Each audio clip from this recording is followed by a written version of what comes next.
नए ration card के लिए मी सेवा मराकज़ पर ऑनलाइन दरख्वास्तों का इदखाल। हुकूमत ने वेबसाइट ओपन कर दी। मी सेवा मराकज़ पर हुजूम, सर्वर डाउन होने की शिकायत।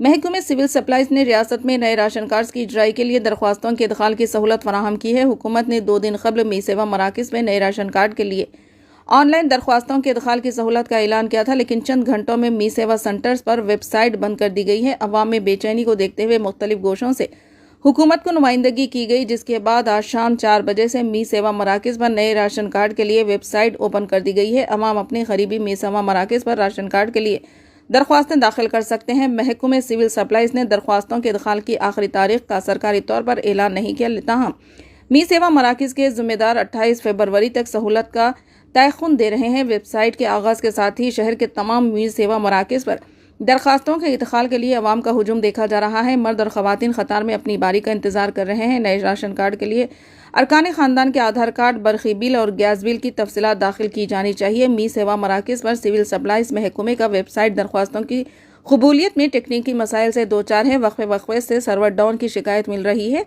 हर दरख्वास्त गुजार के तमाम दस्तावेजात स्कैन करके डाउनलोड करना है और डाउनलोड मरहले में सर्वर अचानक डाउन हो जाने से एक दरख्वास्त के इदखाल में काफ़ी वक्त लग रहा है। मी सेवा मराकज़ के ज़िम्मेदारों ने महकमे सिविल सप्लाई से अपील की है कि सर्वर में टेक्निकी दुश्वारियों को दूर करें ताकि दरख्वास्तों का ऑनलाइन इदखाल कम वक्त में मुकम्मल किया जा सके।